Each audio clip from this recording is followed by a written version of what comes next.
was, in our current context of political climate and societal separation, we have lost the ability to dialogue. 100%. And she said, when people feel attacked, they liken it to war. And in war, there are no morals and ethics. It's about war. I have to win. And the only way I win is at your demise. In so many instances with the conversation of equity, with the conversation of unity, we get to a place of war quickly. 100%. We go at each other like, oh, you're Latino, I'm black, or I'm mixed, or I'm white, and your opinion is different than mine. And we stop dialoguing about, well, talk to me about your experience, right? I would have never known that you grew up in a foster care system. That brings a whole new dynamic of like, talk to me about why you think that. Wow, that's important, man. That's great. Thank you for sharing that with me. Instead, no, your experience is not my experience, and so my experience was right and you're wrong. And then we digress into this lower intellectual debate, which isn't, it's like animalistic almost, and then we start to fight. And then nobody gets anything, because then what people pick up on is the dissension between me and you in the fight versus the conversation and the common goal. And we focus back in on the fight, but we never talked about what was the final goal. What were we trying to accomplish? Why were we going this route? We lost that because we got into war. And that's what I want to get out of. I don't want to fight with people. I want to learn. Maya Angelou, you can't hate somebody once you know their story. Tell me your story. Like, let's talk. And I think this is the first time I ever interact with you in this close proximity. I always see you, presenting or talking to the larger community. So as soon as I saw you, I was like, dang, you're very tall. You're a very tall dude. Or maybe I'm too short. I don't know. I just know that if I saw you outside, I'll probably hold your hand to cross the street. That's awesome. Yeah. No, thank you so much, man. I know how busy these days are for you, and just you making time to share about yourself with the community, with all the other leaders, with myself. Yeah. I treasure that, and I really honor it. So I hope we have a good time for the next hour or so. Okay, yeah. Yeah. Why don't you share with us a little bit about what is it that it's keeping you busy, what's filling your calendar these days now that we're starting the year? No, that's a good question. I think the thing that keeps me most busy is trying to figure out how to get schools everything they need to be successful. And that, if you think about the way we have kind of structured the district, is at the systems level, what systems are school leaders interacting with to get their needs met?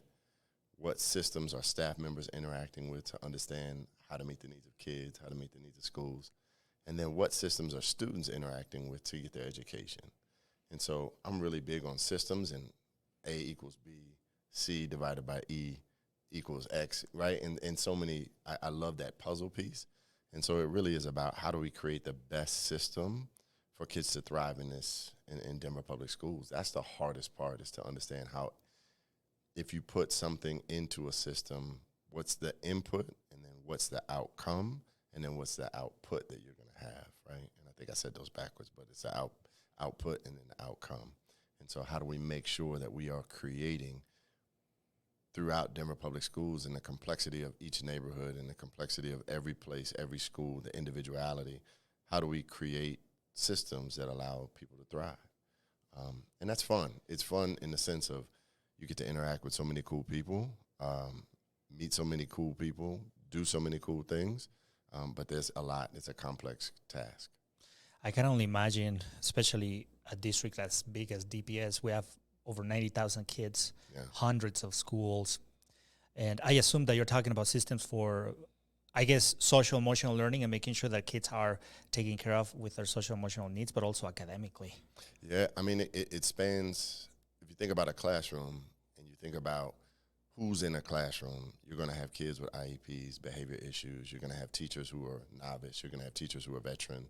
You're going to have teachers that are committed, not committed. You're going to have leaders that are new, who are veteran, who are committed, not committed. You have all these pieces. People are burned out. People are poor. People have stresses in their lives, traumatic incidents, right? How do you deal with the complexity of life in a school setting And I've always believed that school was a community hub. Anything in your neighborhood should be able to be handled at school or connect you to some level of resource at school, because it is a microcosm of the community, right? Everybody's represented. And so how do we do that in a way that honors the individuality of the Southwest, right? Of the far Northeast, of Central, because there's so many it's different, right? People are complex and context matters. And so that's an important piece of the conversation, is how do you get people what they need, when they need it, how they need it. Yeah. It also makes me wonder the experiences you had, because you came from so you've been in DPS for a while, then you left, you had the experience as a superintendent somewhere else, and then you came back with, I would assume, a lot of learning from a new context, new state, probably similar needs, I would assume, I don't know. But then you came here. What learning do you take from your previous experience as a superintendent that is now helping you navigate that complexity? When I left, so I think it's important to tell you like my full story. Like I've been in DPS for like 22 years. So I graduated college in 2000, and I had an opportunity to play some professional sports in football, but across the country got an opportunity to play a couple times, and then got hurt and came home. And I was sitting on my mom's couch. My mom asked me, she said, "What did you go to school for?" I said, "To be a teacher." She's like, "Then go to work." And so I actually started applying for teaching jobs. And when I got cut, wasn't aligned to the hiring cycle of a traditional teacher. So I actually ended up working up the street on 6th and King at Savio House Educational Center. Huh. And I was a DPS Title I teacher for small schools and institutions, and I was a drug and alcohol counselor, because my degree is in English, social studies, and gym. And so I started teaching there, and I loved it. And Savio House is a place where kids either at that time period were going into the system, the juvenile justice system, or coming out of the juvenile justice system.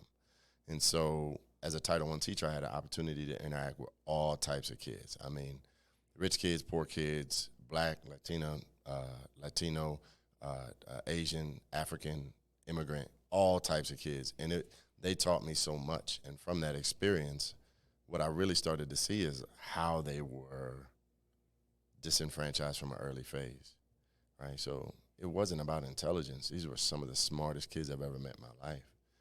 It was about the situations they were born in and the lack of community that they had, or where the system, being us at school, failed them. So that really kind of like sparked my passion for education, to understand like where did it fall down, and if we can fix that, how many kids would have a chance. Oh yeah. And so I went on to get my master's, and went on to teach at a community high school right outside of Manual. It was Skyland Community High School. I did that for about 2 years. I taught 9th and 10th grade, and then was asked to be an assistant principal again up the street from here at Barnum Elementary. At Barnum? Yeah. Yeah, that's super close. That's like 2 miles from here. So I was assistant principal for Maria Golf for 2 years, and Barnum was a learning experience. It got me into how kids learn how to read, write, and do math at an early age. And my principal, Maria Golf, was amazing. She was such like a tough lady, but a big heart, and cared about the community, cared about the kids, just would do anything. And she had been there for 20 plus years. She was amazing. Wow. And she really pushed me to be a better leader, but also a better educator. So she's the only way you can lead is by knowing how kids are educated. So in 2 years, I probably worked 70-hour weeks, and I had just had my first son. She'd make me bring him to work on Saturdays, and we would talk through things. And she pushed me. I appreciate her more than any leader in my early career, because she really was like, you can do great things. You just have to put in the work. And she showed me how to put in the work as an educator. From there, I was asked to be an assistant principal. I always thought I wanted to go the athletic director route, and I was like, nah, I'm not doing that. And so I was an assistant principal at MLK. I did that for about 3 years. Then I became the principal of Montbello High School, which was an amazing experience as well. And that's where I really got to cut my teeth as a leader. It's different when it's your building. Yeah. And Montbello has some of the best kids ever, some of the best memories ever. That I'd still be the principal of that school today if it had stayed in continuity. Right? I loved it. I loved going to work every day. I loved the kids. I loved the opportunity. I loved the neighborhood. I loved everything about it. Unfortunately, that school was, the superintendent and the board at that time decided to close that school.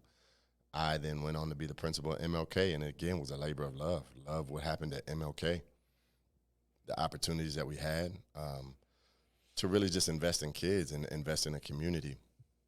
And I had been an assistant principal there, so it was a pretty awesome opportunity to really kind of come back and kind of continue the work that I had been doing as an assistant principal and still be a part of that community. And Montbello and MLK were like right down the street. So, I was educating brothers and sisters and, hey, Mr. Smith, how you doing, blah, blah, blah. So it was a great opportunity. From there, I went to Adams 14 for 2 years because I always have, again, from my early phase as a teacher, I've always wanted to know what it was like how do we stop the system for poor black and brown kids? Yeah. That's my focal point, poor black and brown kids. I didn't like Adams City, Adams 14. That wasn't me. I didn't like that role, that job. I just was like, you know what, let me come home. Came back to Denver Public Schools, and I was a regional superintendent for 4.5 years. Wow. In the far Northeast, I supervised 6 through 12 schools at one point in time, all turnaround schools at one point in time, and then all of the schools in the far Northeast. So it's changed a lot over the course of my 4.5 years there. Then I had a great opportunity to go be a superintendent in Texas, in Dallas, Texas. And the reason I took the job in Dallas, Texas is because, again, as I said before, it was all 100% black and brown kids. And I wanted to understand education and how we improve education for black and brown students specifically. And when I got there, we were what you called IR in Texas, which is intensive, kind of like an intensive turnaround program. And so we had 7 schools, and the majority of them were on IR. And I was there for 2.5 years. And you and I talked before the start of the show I had to move my family out there. I have 2 boys. My boys are 3 years apart, born on the same day. What? Yeah. That's a cool coincidence. May 8th, 2010, and May 8th, 2007. That's a lot of birthday presents to buy for on the same day. It's a lot of people in your house on those days because the parties were crazy. But I brought them with me to Texas, and, it was a great opportunity for us to start over. My wife is an entrepreneur, so she was able to leave her businesses and still, travel back and forth. But Texas is different. If you've ever been to Texas, it's a great people. I was in the Oak Cliff area, Oak Cliff, Redbird, which is some of the most impoverished and disenfranchised people in Dallas, and really got an opportunity to see firsthand what education does for disenfranchised communities. Got an opportunity to start a relationship with HBCU, the only HBCU in Dallas, which is Paul Quinn College. And we started a high school on Paul Quinn College campus. We grew from 7 schools to 8 schools. We really just did a ton of work. And at the end of my time there, we went from being an IR district, which had the majority of turnaround schools, to all Bs and 1 C, right? So wow. we were really a high-achieving district at the end of my tenure there, which was about 2.5 years. My family didn't like Texas, I'll be really honest with you. My wife, she was struggling, and my kids, they were struggling to make friends because of the racial dynamic. It's really black and white. It's three races in Dallas. Really? Black, white, Latinx. That's right. It. And so the mix doesn't matter. And I'm a biracial man in a biracial relationship, and my kids felt like they didn't belong anywhere, right? So I'd often come home and ask my son, who was in high school, hey, how'd it go? I hate this place. Really? Why? Well, he was getting into girls, and they were like, well, I don't date. Black girls would say I don't date white guys, and the white girls would say I don't date black guys. And he's right in he's the like, middle. where am I? Where am I? And so, damn. My wife and I got together, and we made a decision. Is this where we want to be? And at the same time, I had an opportunity to meet Dr. Morrell and hear his vision. And, Denver's always been home. I've been here since 1992. 1992. Yeah, I moved here when I was in 1992 from Chicago, Illinois. And, we just decided this is home, and we wanted to come back. And so put my name in the hat for a couple of things, and fortunately came back to Denver as a chief of equity and engagement. And then Dr. Morrell had some faith in me and made me the deputy superintendent. And I love the job. I love the district. I love the people. It's different when it's, you feel like it's home. Yeah. And you talked about what keeps me up at night. I think any time that you feel like someplace is home and you're extremely invested, the success of everything in the district is extremely important to me. I want every kid to thrive, regardless. I mean, every kid deserves that chance because they're from your home, right? And we may go on to do other things in our life and go other places. But even when I was in Texas, Denver Public Schools was my home. I celebrated Denver Public Schools. Susanna Cordova came from Denver to Dallas, and I was like, oh, she's from my home. Like, so I support her. Whatever she did in Dallas, I support her, right? Anybody that comes from this system, you have an affinity and a kinship to them. You want to make sure that they're good because you share in that same, I guess, fraternity of Denver Public Schools. Yeah. Oh, man, you're saying a lot of things that are making me wonder tons of questions about leadership. I will just make a comment about when you find a school that the community, the values, the people, the kids, the parents, everybody clicks with your identity, you get so embedded and so invested in that place that it is not a job anymore. It stops being a job. Like there is no check in, check out at the end of the beginning or at the end of the day. I think that's what I sense from you, and I relate to that with my school. Like this is me. When families know you at a personal level, and when families trust you, their kids, not only in their academic or social emotional, but there are also other set of struggles systemically that you start seeing them falling behind and they come to you.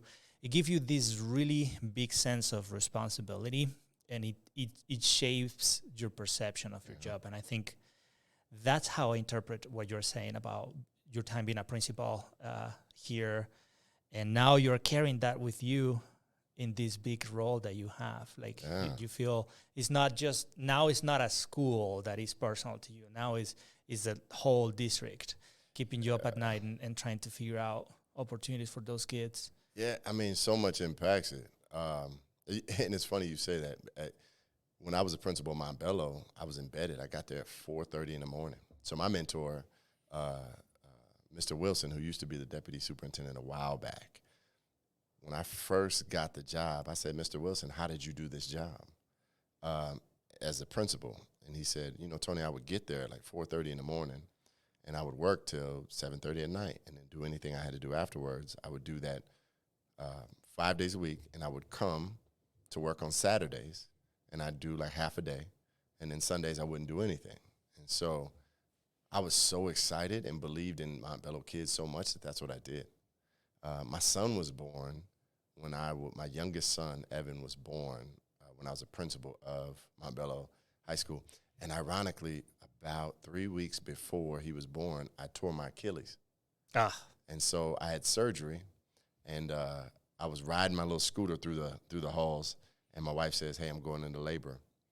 I took 3 days off to go watch my kid be born, be with my wife and my family. I went right back to work because I was like, I couldn't leave. Like I was so connected to that school. And even to this day, I think it's funny. We joke because, Cesar was a principal, great principal. He and I were actually principals together at the same time. And you have other principals that, I've worked with in several capacities. And it's hard for me to wear anything but a Montbello pendant. And I sometimes I get things from East, or I get things from TJ or JFK or, South. And I'm like, oh, that's great. Right? So you become rooted in the system. But now if you think about 1860 in the central admin office, it really is a big school. And if you think about it as a big school, Dr. Morell's a principal. I'm really a assistant principal, and all of our schools are our students. And so what do they need? How do we make sure we're coaching up? How do we support? How do we do whatever we need to do to get them what they need? And it's helpful because if you've been a principal and a school leader in this role, you never lose sight or track of like who your customer is, which is it's the students, it's the teachers, it's the school leaders, it's the community. And so you always are trying to push back into those areas to make sure that they're doing what they need to do, and also you're doing what you need to do to support them. Yeah. It makes me wonder as well, how was your own experience in school as a kid? Like when you were 5, 6, 7 years old, when you were at the elementary level, what did school mean to you in a way that shaped a little bit of the kind of leader you are today? I'll tell you, I grew up in foster care. I grew up without my mom and my dad. My mom was a teen mom, and in foster care, it was kind of like a boarding school. And the people who was my teachers, they were also my supervisors in my room at night, and they will also serve me lunch and play basketball with me in the same institution when I was growing up. And that shaped, as a kid, the love I didn't have in a home when somebody talked to me that night or gave me a night-night kiss. That love that I didn't have was replaced by these people who were my teachers, but they were everything else. And I grew up feeling, as a teacher myself, I felt that it was my responsibility to love the kiddos the same way that I was loved when I was growing up. And now that I'm a principal, I always ask my teachers to be that teacher.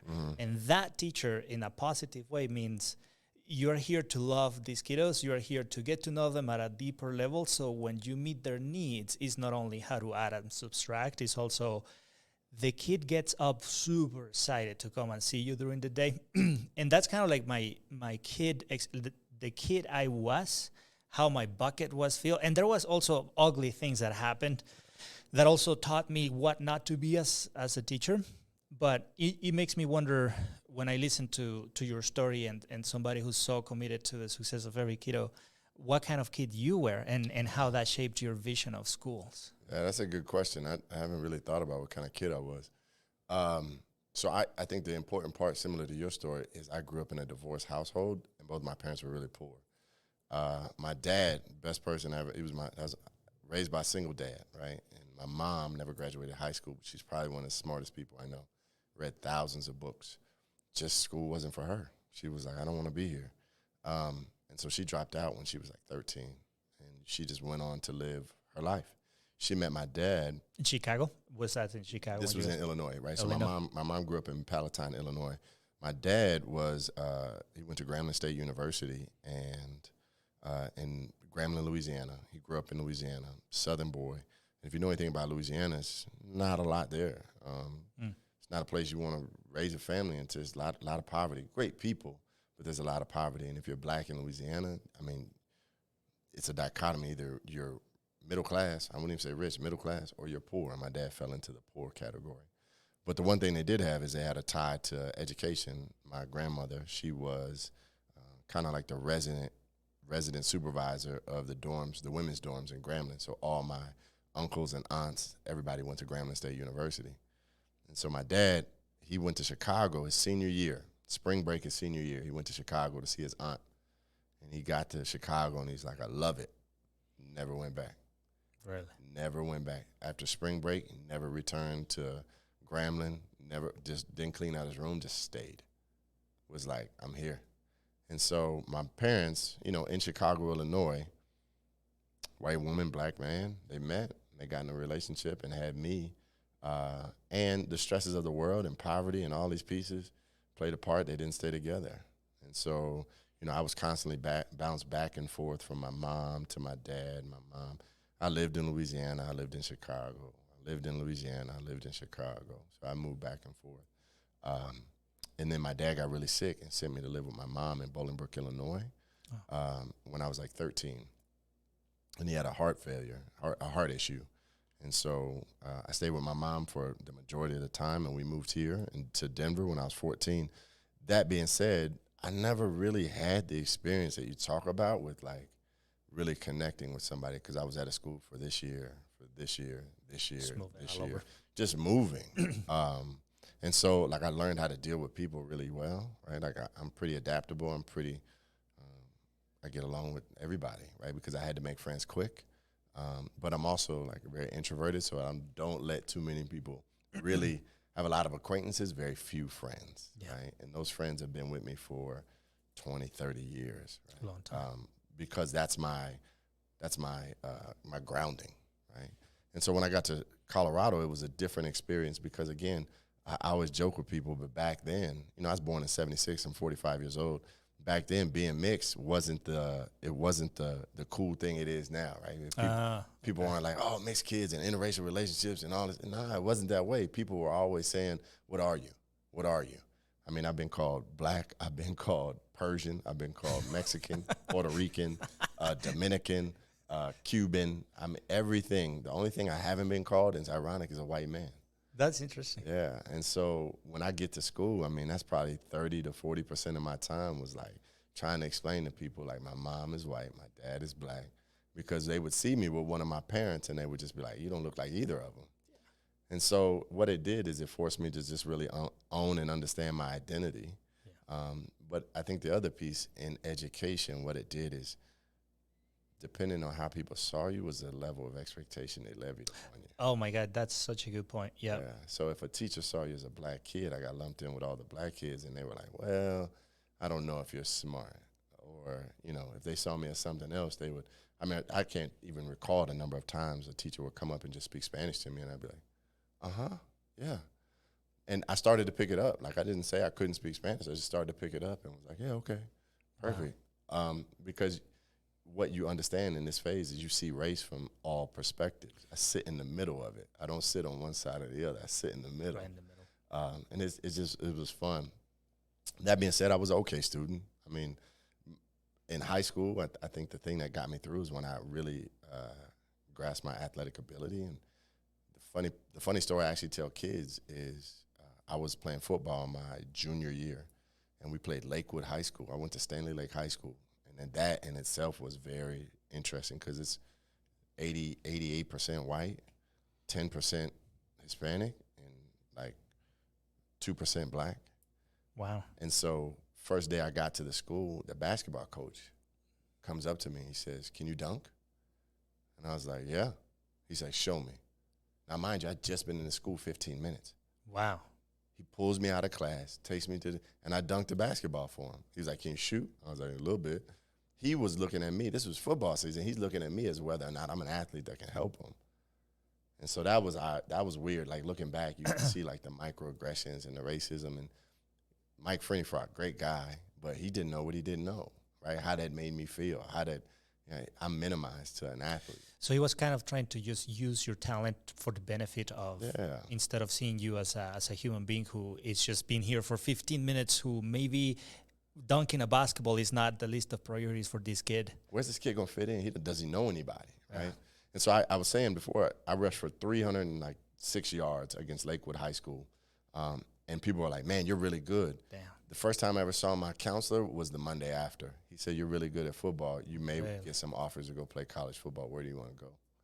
And I was like, oh, mind you, I was like a 4.0 student. Like, I never got bad grades. Like, I'm not dumb. I'm actually pretty intelligent, took great classes.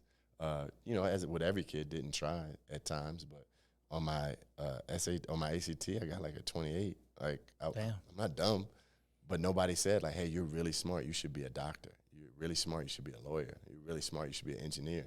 Everybody's like, yo, you're really athletic. You should play football at the college level. You might have a chance to go pro. And so that just kind of, it hardens you in a way to like people's expectations of you. And again, going back to the conversation, even in the athletic world, what I understood as I pursued college opportunities, as I played pro, is the expectations. Again, I never sat in the black or white. I sat in the middle. I'd watch how coaches treated black kids. I'd look how coaches treated Hispanic kids. I looked at coaches, how they treat white kids, and the positions and the opportunities that each got and what the conversations were. And it was just really interesting as a function of education. I got to sit back and watch and just see. I wonder how the depth of your awareness on the racial class biases you had when you were a high school kid. And I'm asking because in one way or another, I have my own journey in experiencing those things. But when I was 16 years old, I wasn't smart enough or aware enough that that was happening to me. It was after I had the opportunity to treat kids in an authentic way when I started making connections with, wow, this happened to me, and I was not aware back then. Did you have that awareness? Yeah. Okay. I think I didn't have the words for it. Got it. Until I got older and I started reading and I started to understand theories and really understand racial dynamics in America. And once I started to say, like, my experience isn't unique, there's a name for it, or the way somebody treated me wasn't unique, it's microaggressions or macroaggressions or, you know, systemic racism or bias or, you know, stereotyping. When I got words to it, I was like, oh, that's what that is, right? And then it made a lot more sense to me. But I've always been aware of it. Race has been something, again, being in the middle, you can never get away from, because people, as human beings, we want to classify. Yeah. From a very young age, you see it with kids here. They want to understand, like, why are you different? Why am I different? Mm-hmm. And so my difference, came in the way of, like, I look different than you. I'm not as dark as you. I'm not as light as you. My hair is not the same as yours, but my dad's is. And my mom is, wait, what? So I always got to see it. And it becomes more and more interesting as you start to grow and understand and put theory and education to the test and start to run your own, come to your own conclusions in that world. So at this point where you're very mature, successful as well in your own experiences and professionally, what is your own definition of equity now that you have lived your life firsthand with regards to access or not access to opportunities, and also now that you have the opportunity to serve schools? The definition that I like the most is the elimination of predictability based on race, class, gender, and other factors. So there's not a predictability. I can't look at you and say, like, you are, or somebody can't look at me and say, you have, right? We start to then treat people based on what they give you versus what they look like. And so that's the one I like the most. I think equity is context-driven. Mm-hmm. Equity looks different to somebody who is in Africa or a child soldier, right? Like, that's different. Oh, yeah. Right? Equity is different to a person who comes over from another country, legally or illegally. Equity is different to a person who grew up in this country and always has been poor. Equity is different to black people than it is to Latinx people, than it is to gay people, LGBTQIA, than it is to people who don't speak English, right? So it's such context-driven, but at the root of it, it falls into how do we see and understand everybody's story. So you can't create a system or an equitable system without identifying, recognizing, and realizing the people in it. And that's why I say equity is not a destination, it's a journey. And I just so appreciative of my own journey to see these things and to walk a path that has allowed me such insight into society here, but then my own understanding of, like, who I am in relation to other people. And that's why I like education, because it's a people business. It is. And it also makes me wonder, when you talk about eliminating the predictability, it just makes me think of systems. Mm-hmm. So how do you look at our current systems, not only as a district, but also as a country, 2022, and we still see ways in which the system makes it predictable for a certain group of people. And I think the intersection of race also comes very close with the intersection of socioeconomics. Oh, yeah. If you are poor and minority in your race, it makes it even worse. Yeah. As you do that, I'm going to get us some water. Do you want some water? Please. I have LaCroix too. Water's fine. You said it best. It's a system. And so systems are designed to get the results that they're getting. We as a people, regardless of your race, have to understand what we're being given and then backwards map it to how it was created to give us that. A point you made earlier,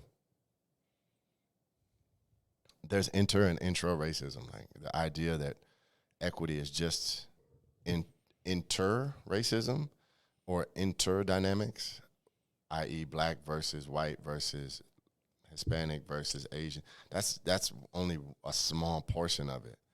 In our society, we also are perpetrated on, like, intra racism, like how black people colorize, how Latin people talk about which language you speak, right? Growing up in Chicago, I met a lot of Puerto Rican people, And I didn't understand the dynamics between Mexican and Puerto Rican, which is totally different than the dynamics between Puerto Rican and Dominican, or European Spanish versus North American Spanish, or Central American Spanish. It's different. And when you start to dissect systems, like, why are we all against each other? It doesn't make sense. Right? It doesn't make sense at all. And so part of it is, you understand the system is better suited to get the results that it's getting if we're not unified or collectively aligned to a vision of what the world could be. And then you talk about the social economic drivers. Everybody wants the best for their families. And so it becomes a situation where the system is designed to get the results it's getting. But if you can intersect or engage in that system, then you could potentially get what another group was given and not have to be a part of this group anymore, right? I think about middle class, upper middle class, wealthy, poor, poverty, right? Why do we have those? Well, we have that in every race, right? Why?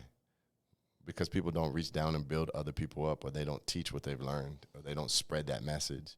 There are elements of nepotism, but there also is like, I want to get what I want for my family and move up, up, up. And the people behind me, like, they didn't do what I did. And so I think we have an obligation to support one another and lift one another up. But there's so many things that drive society. And 2 points that I think you make me think about is, if you've ever read anything by Audre Lorde, she says the master's tools will never break down the master's house. And what that really speaks about is, like, if we want different, we got to do different. Yeah. And she really talks about the oppression Olympics and how we as a people, minorities across the world, are against one another. Like, we're trying to race, and understanding is not really even a race. We're competing for who's the lowest on the totem pole, which is it's backwards. And so when I started to think about those things, what I understand to be true about race is, like, how do I help? How do I build up? How do I grab others and teach them what I know? And if they do better than me, great. If they don't, how do I continue to help? And so that vision of equity, it extends not only racially, but it extends socioeconomically. It extends to learning dynamics, right? I didn't read till later on in life. That doesn't mean I wasn't smart. It talks about the expectation I had of myself and others had of me. And so, like, there's so many ways that we as a people need to connect, that race is a divider. And the other piece that I really talked about with the new collaborative directors is this idea of society as it is now. And I was listening to NPR. Shout out to NPR, anybody who listens to NPR. Yeah.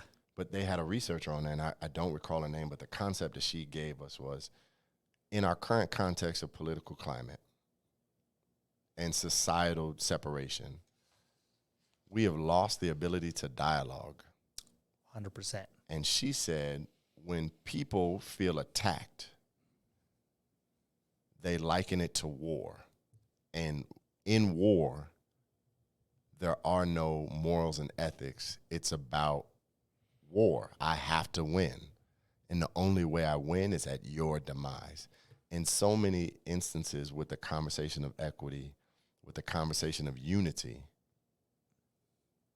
we get to a place of war quickly. 100%. We go at each other like, oh, you're Latino, I'm black, or I'm mixed, or I'm white, and your opinion is different than mine. And we stop dialoguing about, well, talk to me about your experience, right? I would have never known that you grew up in a foster care system. That brings a whole new dynamic of, like, talk to me about why you think that. Wow, that's important, man. That's great. Thank you for sharing that with me. Instead, no, your experience is not my experience, and so my experience was right and you're wrong. And then we digress into this lower intellectual debate, which it's like animalistic almost, and then we start to fight. And then nobody gets anything, because then what people pick up on is the dissension between me and you in the fight versus the conversation and the common goal. We focus back in on the fight, but we never talked about what was the final goal. What were we trying to accomplish? Why were we going this route? We lost that because we got into war. And that's what I want to get out of. I don't want to fight with people. I want to learn. Maya Angelou, you can't hate somebody once you know their story. Tell me your story. Like, let's talk. And there may be things that I just can't get my head around or don't agree with, but tell me your story. And that's at the essence of what we're trying to accomplish in the district, but in my own personal journey, that's equity.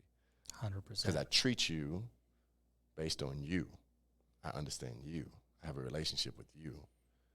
And I understand you in relation to me, and me in relation to us.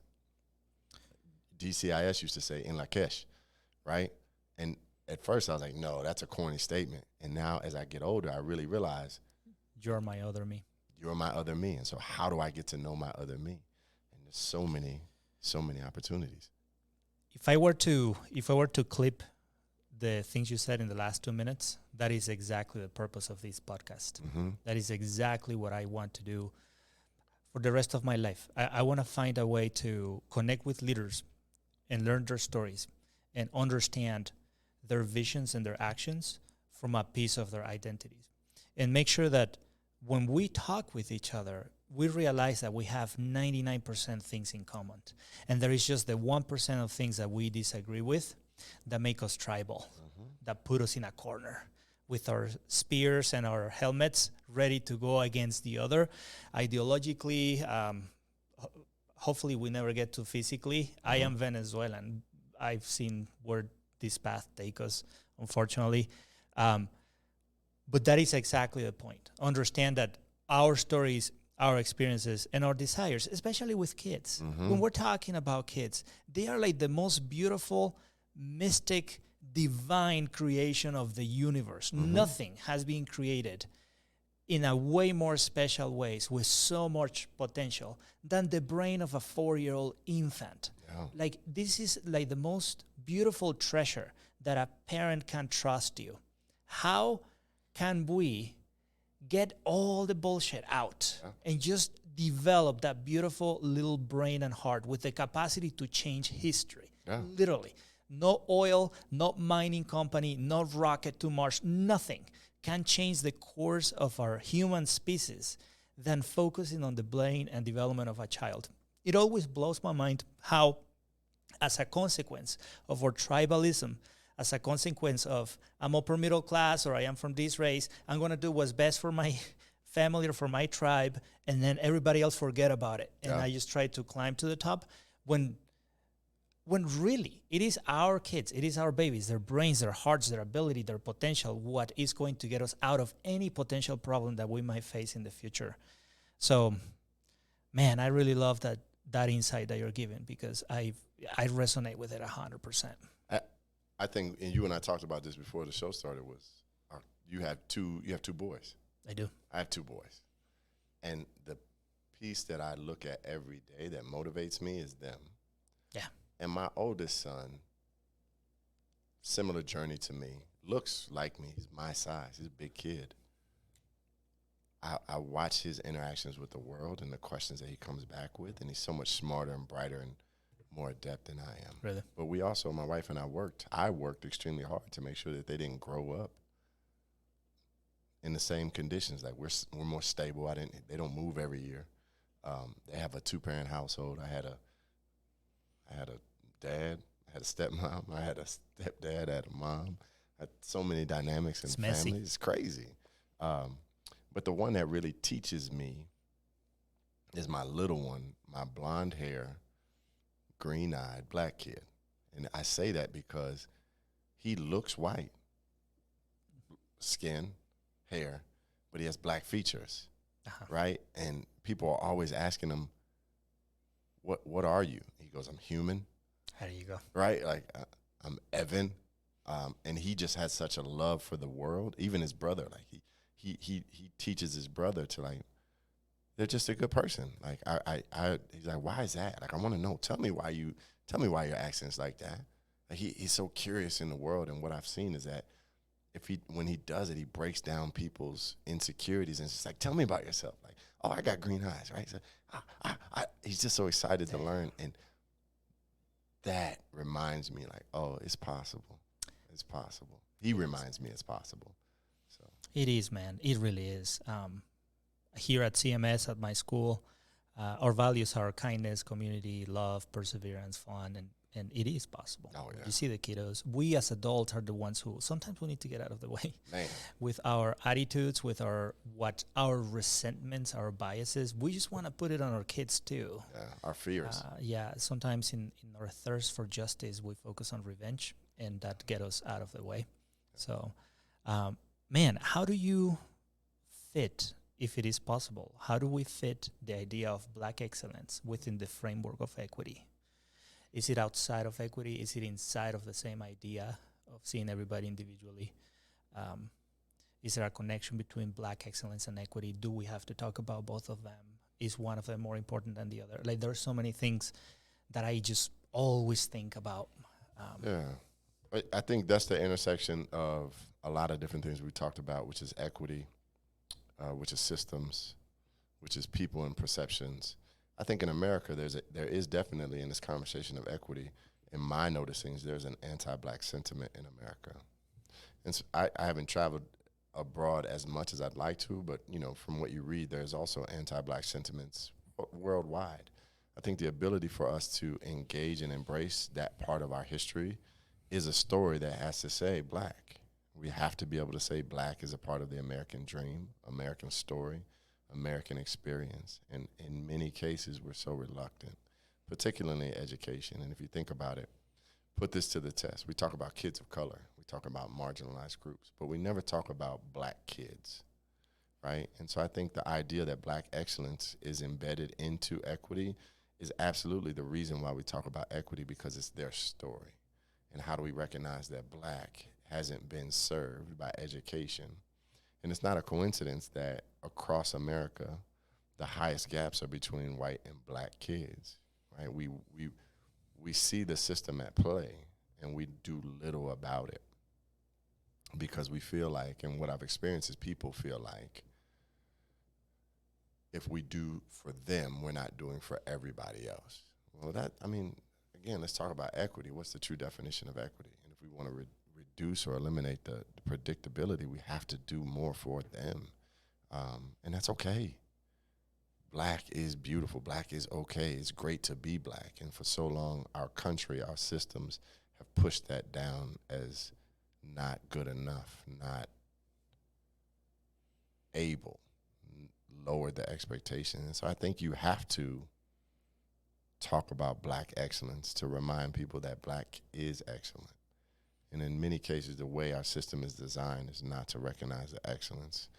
From our media, right? The perception of Black is skewed so far left. Yeah. Right? From our economic system, the lowest status is Black. Right? From the way we talk, our societal norms embraces Black culture, obfuscates Black people. And the part that I always tell people is, in the world today, who is the most idolized individual? It's Black people, Black culture. Everybody wants to be a rapper, an athlete. They wanna copy the styles, the dances. They wanna do the things, right? But then when it's time to be Black or stand up for Black issues, nobody wants a part of that. They're just like, oh, wait. Right now, I don't know, because that challenges that sense of who they are. And so everybody wants to be Black until it's time to be Black. Right? Everybody loves LeBron James, but when he speaks about issues pertaining to Black America, shut up and dribble a basketball. Right? Everybody in your college, your major university, when we realize the majority of our university basketball, football, and track teams are African American, go University of Michigan, go University of Florida, but the number of kids coming out of those schools with degrees, come on, like, that's a systems issue. We love that they play on Saturdays, but what happens when they stop playing football? Like, do we care about them then? Wow. Right? So, there's just such a dynamic that we have to name Black excellence, because if we don't, it'll get lost in the mix. That is really, really deep for me. Like, that is giving me a whole new perspective of, yeah, it is so true. On TV, we want to see the Black guys score touchdowns and grab a ball, but when it comes to time to talk about the conditions in which other black kids are growing up, we ask them to shut up and throw a ball. Yeah, it gives me goosebumps. Sorry, it truly is, and it's making me think. And I'm afraid of being repetitive if there is people who are listening to all the podcasts I've done already for saying the same thing again. But I very interested and a little bit disturbed about the history of the black history of this country. Ruby Bridges is 67 years old. She's alive. Her kids are probably my age. And she has to remind us, or her story remind us of how recent the struggles, the obvious, even physical struggles, systemically this country went through. And it always blows my mind when people are like, yeah, we don't need to talk about this.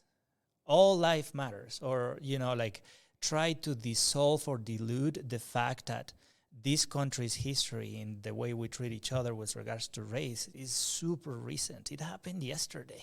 It did. Man, it's like, how can we stand up and say, let's not talk about it when these people are alive? They are still going to work and doing things for their families and their communities. Well, let me ask you this question that I always it's interesting to me. Before America, the United States, what was European history? Tell me about European history. We can go back to the Pilgrims. Before the Pilgrims, we can go back to medieval times. Before medieval times, we can connect European history to the Vikings, Greek philosophy, the Ottoman Empire. We have Arabs. We have understandings of cultures and races prior to America, becoming America, except for Black America. We only understand Black history as slavery. And it goes so far beyond slavery. Before Blacks were brought to this country as slaves, they interacted with cultures across the world. There's so much that is ingrained in Black history, and kids don't know it. America doesn't know it. We don't know it. I'm still learning it. Yeah. But we focus on that point in history that was so recent and should be focused on because it was horrible. And if we can't connect ourselves to anything else, then that's who we become. That's it. So how do we expand people's understanding of the Moors invaded Italy?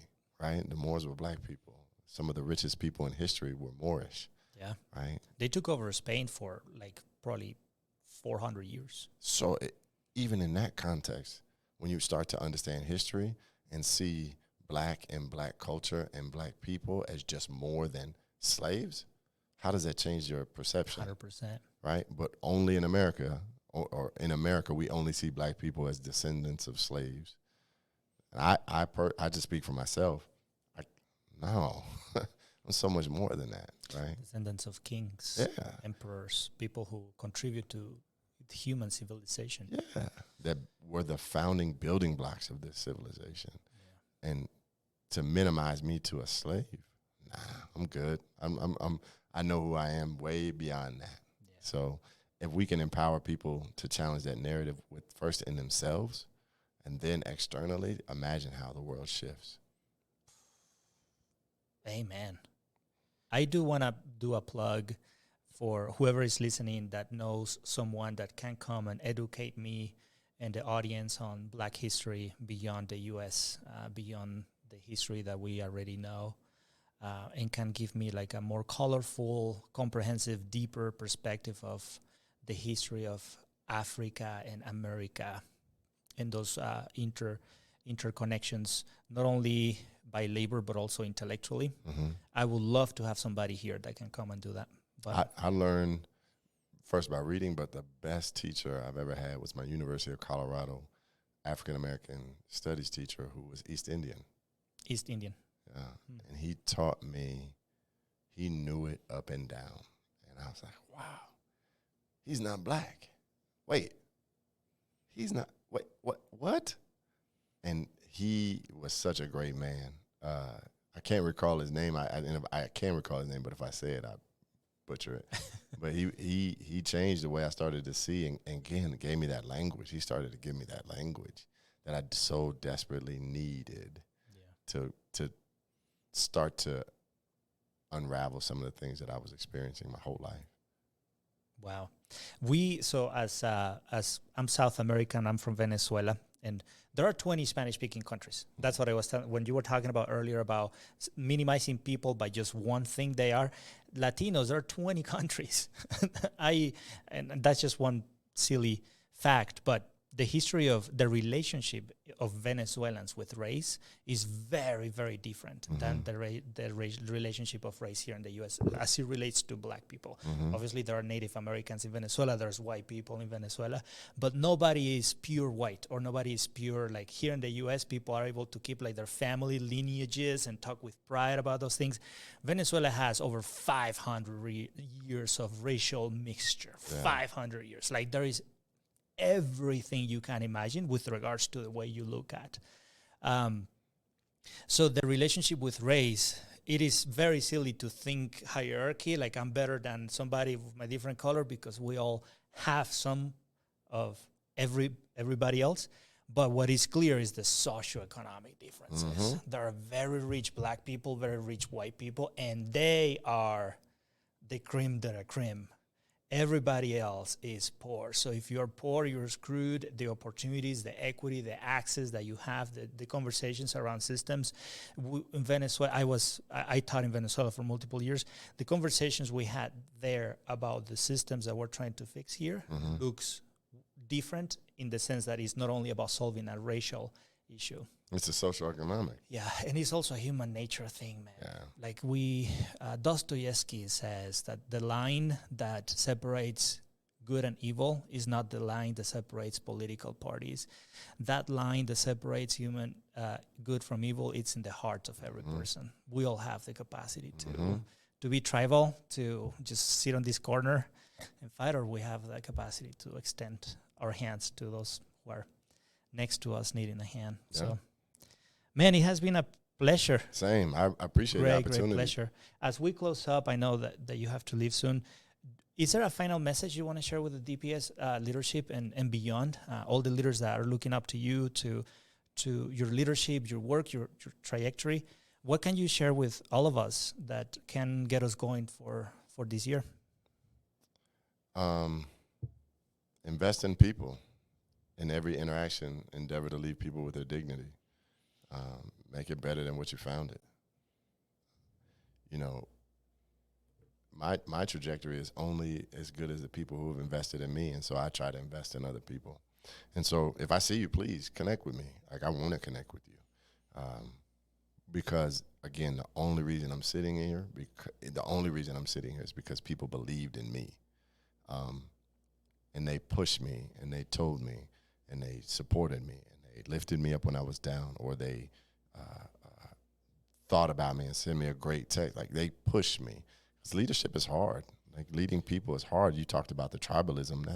That doesn't go away when you become in a leadership role. You actually see it more defined, and you have to understand how to get people to a common place. And as a leader, I'm still growing and learning, so I don't have it all figured out. And so through those interactions and conversations, you learn and grow. But let's invest in one another. I mean, we're here for people. We're a people business, so don't forget the people, right? And just because my title is deputy superintendent, I was a teacher, I was an AP, I was a principal, I was a student, I'm a dad, I'm a husband, right? I'm a nerd. Like, I love to read nerdy stuff, right? Like, I'm a human being that is so much more than my title. And I say that because I always look at you as so much more than just a principal, right? Or I look past you being Venezuelan. Like, you're a whole individual that can teach me so many things. And that's the beauty of life, right? That's how I want to live my life. Amen.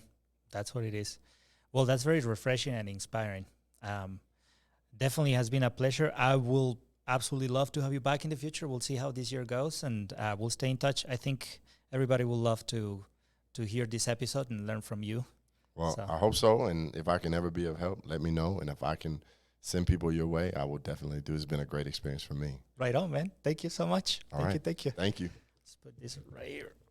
Sorry, you're a little bit. No, man, it's good. I appreciate it, bro. Thank you so much. Yes, thank you.